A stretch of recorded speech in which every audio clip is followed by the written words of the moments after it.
Ah, se tu me contas, tu me levas, nesse cara darás. Você sabia que eu tenho um irmão? Ele é vermelho e meio esquentado. Encontrei no YouTube o canal do meu irmão e quero compartilhar o canal dele com vocês. Agora, sem mais enrolação, vamos assistir este vídeo herege do canal Jesus Cristão. Parece a dona. Se tem um livro que eu gosto, é a Bíblia. Agora, se tem uma parte que eu considero subestimada naquele livro, é a regulamentação da escravidão. Porque não é só uma menção passageira, não. Tem detalhe, tem manual, tem norma, tem tutorial. Se comprares um escravo hebreu, 6 anos servirá, mas ao 7º sairá livre. Que gracinha, né? Um plano de carreira. Só que tem uma condição. Isso só vale se o pagamento for de um jeito específico. Se alguém comprar um escravo com dinheiro, esse será sua propriedade perpétua. Ou seja, se for comprar escravo, pague em dinheiro ou Pix, porque no cartão você vai ter que libertar. É cada uma que eles inventam. Mas vamos lá, vamos assistir? Quanto aos teus escravos e tuas escravas que tiveres, serão das nações que estão ao redor de vós. Deles comprareis escravos e escravos. Então, estrangeiro pode pegar, pode guardar, pode herdar para os filhos. A Bíblia aprova. É tipo um consórcio de gente. Se um homem vender sua filha para ser serva, não precisa nem completar, né? Vender a filha. Inclusive, se você tiver algum mês sobrando, estiver precisando fazer uma graninha, fica a dica. E me pergunta por que eu gosto tanto desse livro. Pô, velho, é praticamente um guia de práticas abomináveis com um selo de aprovação divina. Eis que tenho 2 filhas que ainda não conheceram um homem. Se tiver alguma anta que não sabe o que é isso, é virgem. Deixai-me vô-las trazer e fazei delas o que for bom aos seus olhos. E o que é pior, todo mundo lá na igreja, olhinho fechado, falando em línguas. Amanak Shamanam Tarabranca Suturika Sanabei Sola Kamasutra Larikondra Sheberekia. Entendeu o que eu falei? Nem eu. Eu não entendi o que ele falou. Você é o bichão mesmo, hein, doido? Ah, Charagandou, Lacuna Matata Carai, eita glória Zé da Manga. Quase sugeri pra ele da gente trocar. Ele descia, eu subia, porque deu pra sentir que de maldade o cara entende. Outra passagem que me encanta, sinceramente, me aquece por dentro, é aquela que um profeta careca é chamado de calvo por um grupo de crianças. Quem rir disso não vai pro céu, hein? Dali subiu a Betel. E subindo pelo caminho, os meninos saíram da cidade, zombando dele e diziam: sobe, calvo! Sobe, calvo. Então, virando-se ele para trás, os amaldiçoou em nome do Senhor. E 2 ursas saíram do bosque e despedaçaram 42 daqueles meninos. Uma obra-prima. Chamaram o cara de careca. Ele convoca 2 ursas enviadas por esse Deus que é só amor, para resolver uma treta capilar. Se isso não é justiça divina, eu não sei o que é. Porque veja bem, não basta ser vingativo, tem que ser cinematográfico e ridiculamente desproporcional. Ou seja, perfeito. Agora, se tem uma coisa que eu valorizo é a consistência, e a Bíblia não tem. Mas é aí que entra o charme. Porque, olha, em um momento Deus aparece dizendo, não matarás. E no capítulo seguinte ele já está lá instruindo como matar gente direitinho. Quem ferir a outro de modo que este morra também será morto. E depois, a feiticeira não deixarás viver. Pega leve, irmãozinho.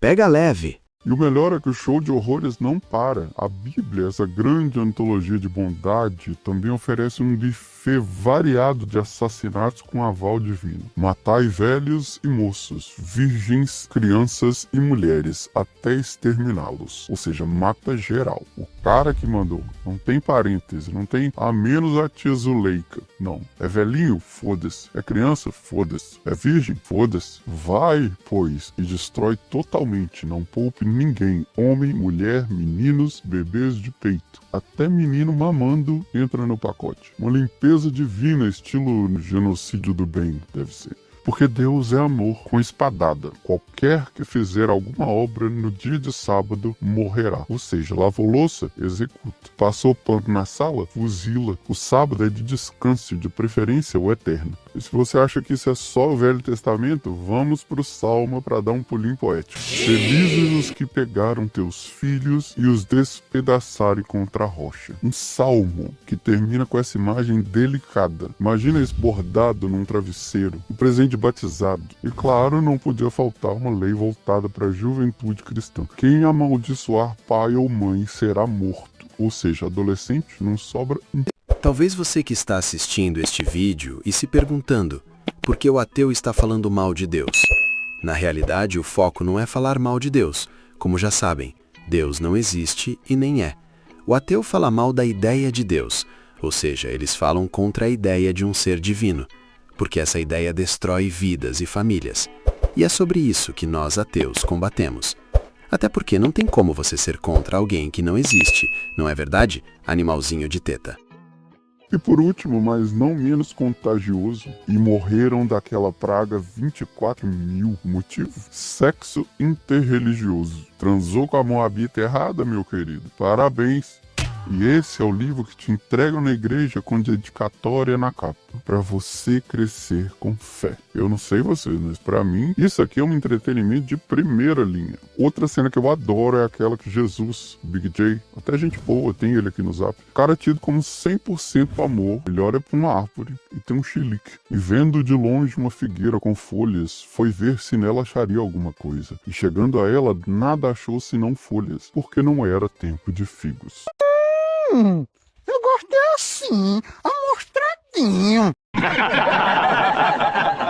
E Jesus disse à figueira, nunca mais coma alguém fruto de ti. Sim, Jesus ficou putaço com uma planta, uma figueira, que não tinha figo. Por quê? Porque não era época de figo. Aí ele amaldiçoa a árvore, murcha, morre. E o povo chama isso de metáfora. Ah tá, na hora de abrir o mar vermelho não era metáfora não, né? Transforma a água em vinho, não era metáfora. O esquema das ursas lá com careca, tudo real. Mas tretar com a árvore virou aula de poesia bíblica. Talvez ele tava num dia ruim, vai saber. De mau humor, hipoglicemia divina, falta de café ou de figo mesmo. Mas o que me encanta mesmo é o simbolismo. Condenar por não me entregar o que nunca prometeu. É o tipo de moral distorcida que eu respeito. Inclusive eu adotei e recomendo. Agora tem um livro que me emociona.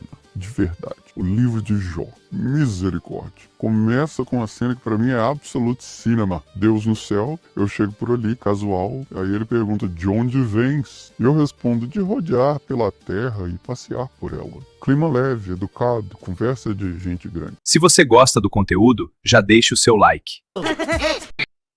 Aí do nada, ele puxa assunto sobre um tal de Jó, um servo fiel, diz ele. E aí ele me desafia, já reparou como ele é íntegro? E aí eu dou só uma cutucada. Claro, né? Você deu tudo pra ele, família, saúde, boi, cabra, carro, 3 milhões por mês, piscina de vinagre balsâmico. Tira isso aí e vamos ver. E pasme, o velho topou. Suposto criador do universo, aceita uma aposta com esse belo diabo que vos fala. O resto é tortura institucionalizada com selo divino. Tira tudo do homem, filhos mortos, saúde arruinada, sem plano de saúde. Perde tudo. E tudo isso só pra ver se o cara reclama. O Senhor o deu, o Senhor o tomou. Bendito seja o nome do Senhor.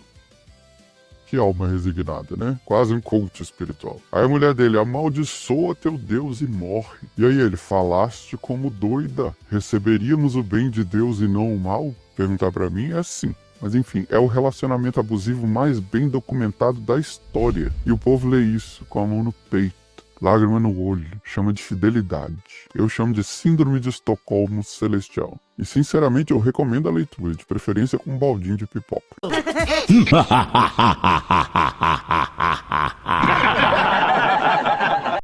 E aí você lê que teve um cara que ouviu uma voz que mandou ele construir um barco de madeira, para salvar todas as espécies do planeta. Um barco, quer dizer, na verdade tem que ser um transatlântico, né? De madeira, sem vedação. Mas eu gostei. Engenharia, nota 10 em 1000. Uma tragédia natural com estética de conto infantil. Pra mim é arte. E sabe o porquê do barquinho? O Senhor se arrependeu de ter feito o homem na terra. E isso lhe pesou o coração. Bonito, né? O Criador onisciente, arrependido, surpreso até. Tipo aquele cara que monta um grupo de WhatsApp, enche de gente chata e no terceiro dia ele fala, galera, eu vou sair, virou bagunça. Resultado, dilúvio global, porque ele ficou triste. Agora deixa eu trazer um episódio que sempre me intrigou. Os 40 dias que Big J passou no deserto. Agora ele vai falar sobre a passagem de Jesus no deserto. Gente, dá o maior trabalhão para fazer este tipo de vídeo. E se você chegou até aqui, por gentileza, vai lá no canal Capitalismo e se inscreva lá. Se der também, deixe o seu like nos vídeos do Capitalismo. Aproveita e comente aqui embaixo se você já conhecia este canal ou não, ok? Tá lá em Mateus capítulo 4. 40 dias, sozinho, sem comida. Mas aqui é que vai o mistério. Como é que essa história tá tão bem descrita se não tinha ninguém lá para anotar? Não falou que ele tava sozinho? Não tinha discípulo, não tinha escriba, não tinha nenhum pombo com bloquinho? E qual a única pessoa que tava lá dando um suporte pro rapaz? Esta beldade vermelha que vos fala. Então eu posso contar em primeira e única mão. Levei um lanche, um misto quente, uma coquinha gelada. E aí vem o cara que inventou essa parte na Bíblia. Inventou sim, porque não tinha ninguém lá. E fala que eu fui jogar tentação no metaleiro. Tentação, gente. Se não fosse minha coquinha gelada, ele não tinha nem voltado. Vocês estavam aí sem Messias. Então vocês tinham que me agradecer. Mas não, aí eu fico de vilão. Pra variar, tudo eu nessa merda. No fim das contas, o que mais me impressiona na Bíblia não são as barbaridades em si. É como vocês lidam com elas. Porque se tem um livro que já mandou matar, estuprar, escravizar, vender filha, bater o bebê na pedra, amaldiçoar a árvore, torturar inocente, chamar o urso pra criança. É esse livro. Mas tá todo mundo lá, com a bibliazinha no colo, mãozinha levantada, chorando como se estivesse lendo um texto do Rubem Alves. A mulher, quando tiver fluxo de sangue, ficará 7 dias separada, e tudo em que tocar será impuro. Lindo, né? Um livrinho que te chama de lixo uma vez por mês. Mas ninguém fala nada, porque menstruar virou tabu. Mas acreditar que um homem viveu 3 dias dentro do peixe é fé. Não usareis roupas de 2 tipos de tecido. Ou seja, se você tiver aí com a camisa mista de algodão com poliéster, já se fudeu. Mas o pessoal ignora, pula. Camarão? Pode. Tatuagem? Também. O problema é o que você faz no seu quarto, quando você tá pelado. E aí entra o detalhe que eu mais gosto nesse teatro todo. Vocês dizem que a Bíblia é a base da moral. Mas quem escolhe o que presta ou não presta é você. Você lê o livro, vê uma parte que parece que foi escrita por um psicopata e fala, ah não, isso aqui não vale mais porque era outro contexto. Aí vem uma frase bonitinha, amar ao próximo, e cola no para-choque do carro. Ou seja, se o Homo sapiens, no caso você, já sabe escolher quais versículos são certos e quais são errados, para que você precisa do livro? Se só uma pequena parte serve como compasso moral e o resto é ignorado, rebatido, racionalizado ou escondido, então você não tá seguindo caralho nenhum. Tá seguindo ao que você já acredita e usando a Bíblia como desculpa depois. E aí, sinceramente, só posso bater palma.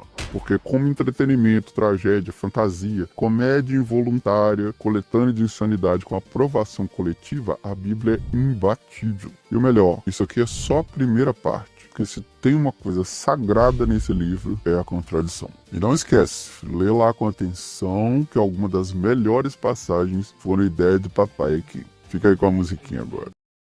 O cara é tão hilário que vai mandar uma musiquinha pra gente. Se liga só. Eu não tô nem fudendo se o que eu falei te ofendeu. Tô nem fudendo, pois quem manda aqui sou eu. Deus tá vendo? Você rindo disso, hein, seu ateuzinho de merda?